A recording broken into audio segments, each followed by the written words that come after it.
Hello, this is the first lesson in the phrasing course. So I'm going to teach you how to phrase. And phrasing looks like this. We are going to work through different skills and lessons, and by the end you will be able to do this. Break a text into its phrases, and then these colors are the relationship that they have with the word that they are dependent on. So that's why these are indented. Like this phrase is dependent on begotten.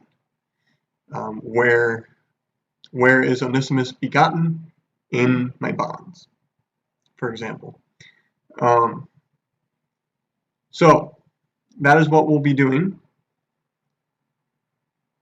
So in order to phrase, we're going to go through these steps. First, we're going to identify the types of phrases, then we're going to learn which phrases to indent and where to indent them, and then we're going to learn how to label them, and then we'll talk about coloring and stuff like that. So, in order to phrase, you need to understand what a phrase is. In order to understand what a phrase is, you have to understand what makes up a phrase. So, we're going to go basics of grammar here. So we have noun, or maybe another compatible word is a substantive. So when down here we talk about a substantival use, we're talking about a use that it acts like a noun. So here an infinitive can act substantively like a noun. So just think substantively, think acting like a noun. Okay? So a noun is a person, place, thing, or idea.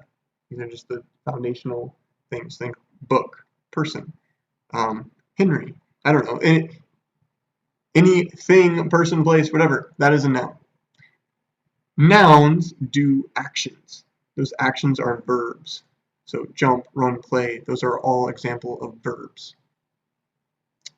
Verbs can also be state of being verbs.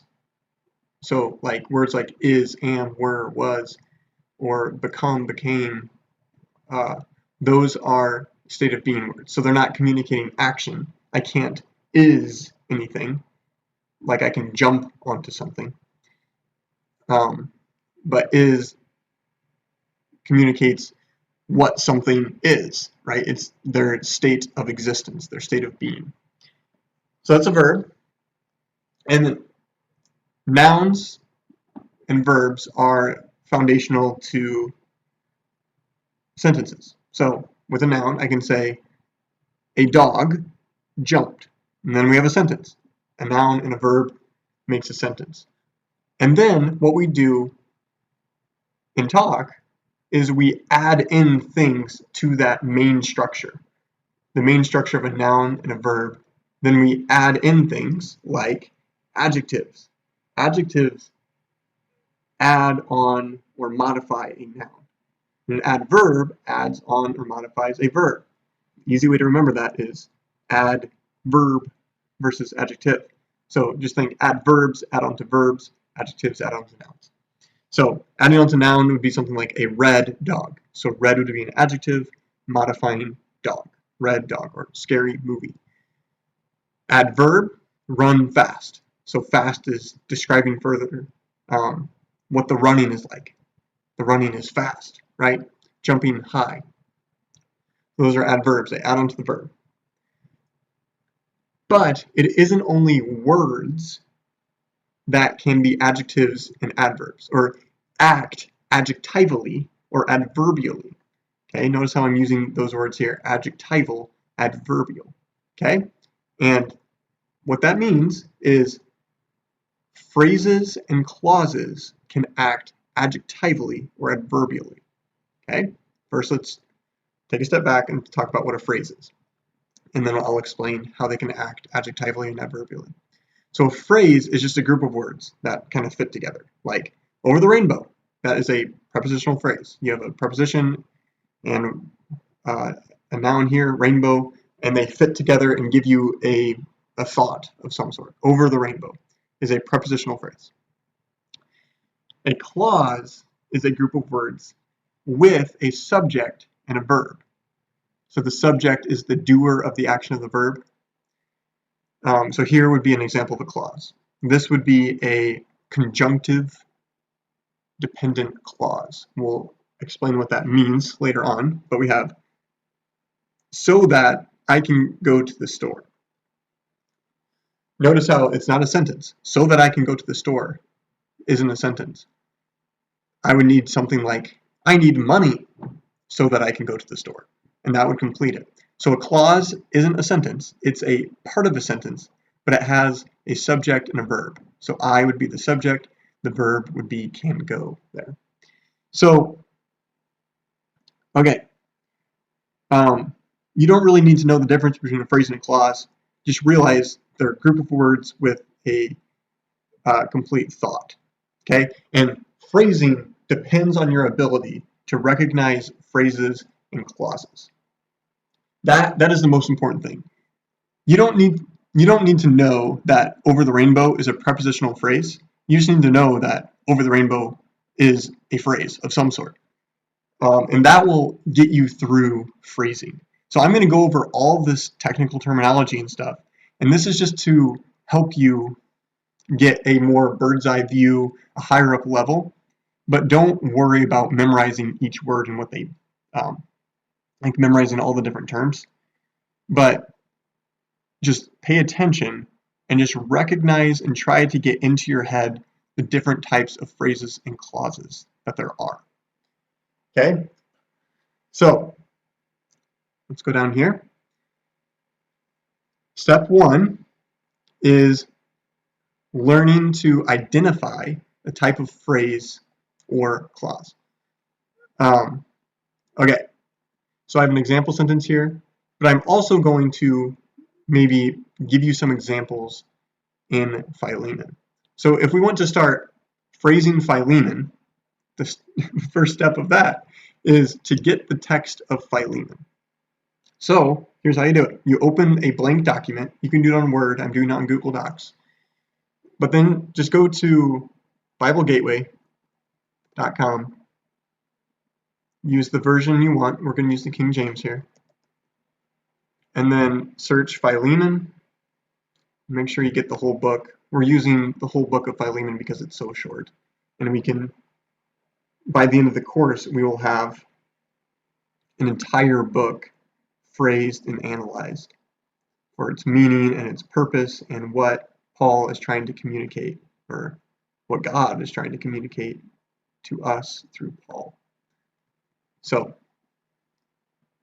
just copy, Control C onto here, Control V is how you paste, and there we go, voila, we have the text.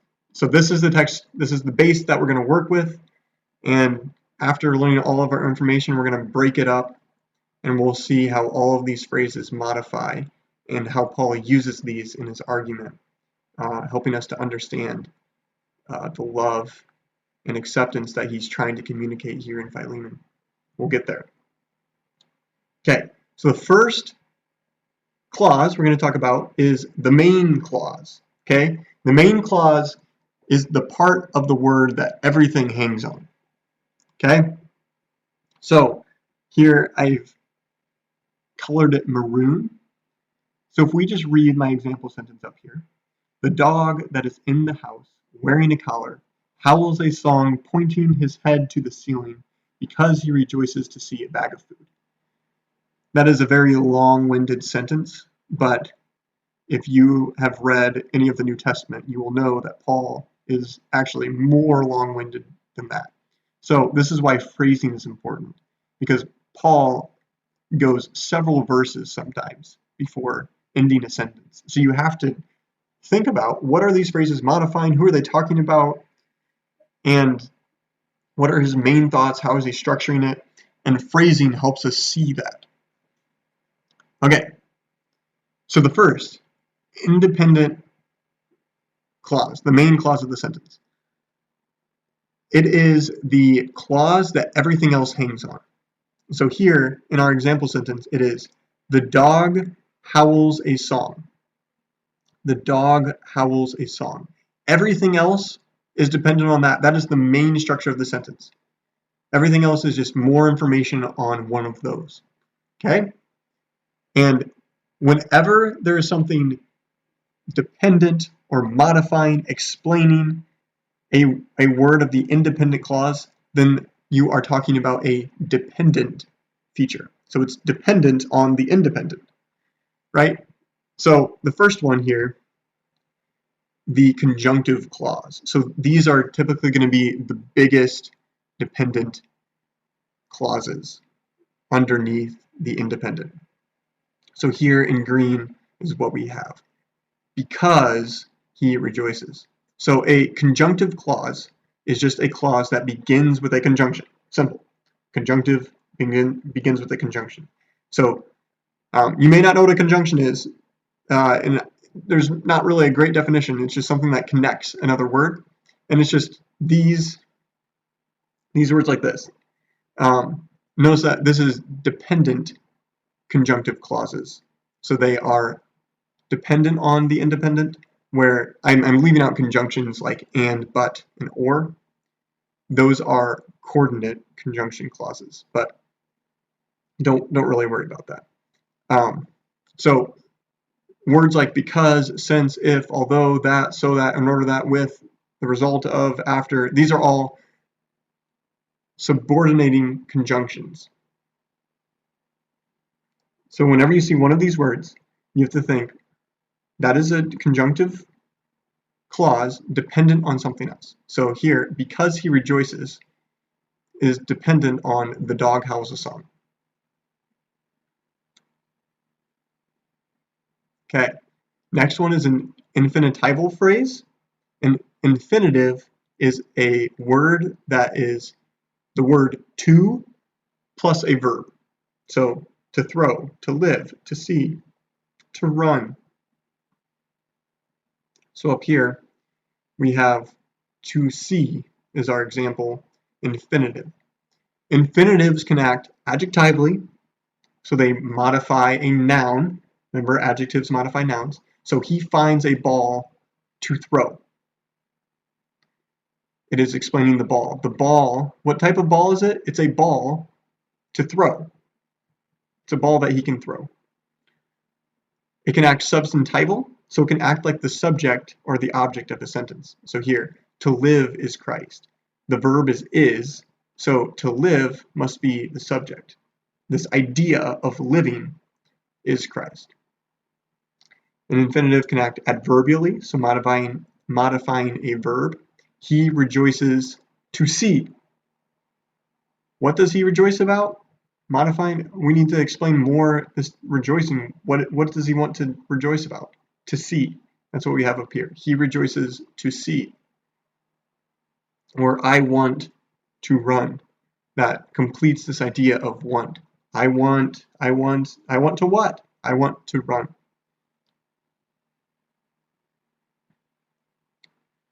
Next one, a participial phrase or clause. This can be either, and it doesn't really matter as long as you know that this is something that needs to be indented. Okay, so a participle is a verb plus ing. So in here I put two participles in, wearing and pointing. In Philemon we have making, hearing, right? You see those ing, and then there's the verb here. Those are participles. Participles can act adjectively or adverbially. And you just have to think about the sentence to determine that. So if we come to our first one here, the dog that is in the house wearing a collar howls a song. So think, is wearing a collar, is that explaining more information about a noun or a verb? Is it saying he howls wearing a collar? Explaining how he howls? No. It's explaining the dog. What type of dog is it? It's the dog wearing a collar. So wearing a collar is adjectival. It's modifying dog. Where we have this one, pointing his head. Is that modifying dog? The dog pointing his head? No, it's talking about how he's howling. He's howling, pointing his head. He howls a song, pointing his head. It's the manner or what he's doing when he howls. Okay, next one here is a relative clause. A relative clause, it's just like a conjunctive clause, simple. It begins with a relative pronoun. Rather than a conjunctive clause begins with a conjunctive, a relative clause begins with a relative pronoun. Relative pronouns are that, who, and which. So, the dog, that, is in the house where Nicola howls a song. So, what is this modifying? That is in the house. It's modifying dog. It's explaining where the dog is. The dog, that, is in the house. So this that is referring to the dog. Relative clauses always act adjectively because pronouns take the places of nouns. So that is a pronoun. You don't have to worry about it, but that's just a hint, I guess. That is in the house is modifying dog further. Okay, next phrase is a prepositional phrase. It is any phrase that begins with a preposition. So it'll be a preposition and a noun of some sort. So according to, across, above, along, among, beneath, these are all prepositions. And if you just add a noun to it, according to the man, that's a prepositional phrase. And you can add as many adjectives or other phrases in there, but like according to the big man, that's still a prepositional phrase. But as long as you have according to and a noun that completes it, man, then it can be a prepositional phrase. So anyway, prepositional phrases can also be adjectival or adverbial. So think men in black. In black modifies men. It's telling you what the men are wearing or what color they're wearing. Or they can be adverbial. Go in the water. That's telling you more about this verb, go. Where are they going? In the water. I'm going to indent that. And this up here. Next phrase is a genitive phrase. So this is in English. A genitive phrase is a prepositional phrase. A genitive phrase is of plus a noun. So of him, hearing, of thy love, communication of thy faith, acknowledging of every good thing. Like these are used a lot in Greek. Bowels of the saints. Prisoner of Jesus Christ. Okay, this is a very significant prepositional phrase. I'm marking it off as separate because in Greek it is separate in structure. Genitives are their own words and they're formed differently. They're just translated with of. And there's different. Of is a much more vague, ambiguous term. And so we're going to have extra discussion on the genitive phrase and how to think about it. Many interpretive issues come about because of the ambiguity of genitive phrases. But we will talk about that later. So the one I have up here is of food, a bag of food. This of is explaining the contents of the bag. So the bag containing food. The last phrase is what I'm just calling an unmarked phrase. So it doesn't have a preposition, doesn't have of, doesn't have a conjunction, doesn't have a participle, doesn't have a relative pronoun. It's just a phrase that's modifying something, and it isn't at first clear what type of phrase it is. So, example here, Paul, an apostle. So you can see an apostle is modifying Paul. It's explaining further who he is. But there's no preposition or conjunction here. It's just Paul, an apostle. You get it all the time in the beginning of letters. Paul, a prisoner. We get Philemon, our dearly beloved and fellow laborer. Right? It's just standing next to it. There's no marked preposition or anything. Okay, so that's just the first step, identifying phrases. And like I said, I just brought out all these terms on you, and it doesn't matter necessarily that you know what all of these terms, you remember what all they are. I just need you to recognize a phrase when it is there. And that will come with practice. It's like riding a bike. You're going to be thinking about, at first, you're going to think, oh, I have to grab the handlebars. I have to pedal. I have to look forward. I have to, whatever. Or driving a car. You have all these functions, look at the mirror, look at my side mirrors, look at the road, look ahead. When you first start doing something, you're always like thinking about these side details and stuff. But after you practice them and you do them over and over and over, this will be like just riding a bike. You won't even think about it. It becomes second nature. You could ride a bike, eat food in one hand, steer with your knees, and be on a phone call with the other hand. Maybe not, but we do it all the time driving. So just think of it like that. It's going to be hard at first, identifying all these phrases. I'm going to walk you through it very slowly, and I'm pretty much going to do most of the work for you. But I want you to do the work. We'll go through Philemon together. And it is to help you so that you can do it yourself for other books of the Bible. I'm going to use Philemon with Paul because Paul has a knack for just stringing together sentences and phrases. And so phrasing Paul especially is very beneficial. All right. I will see you all in the next video.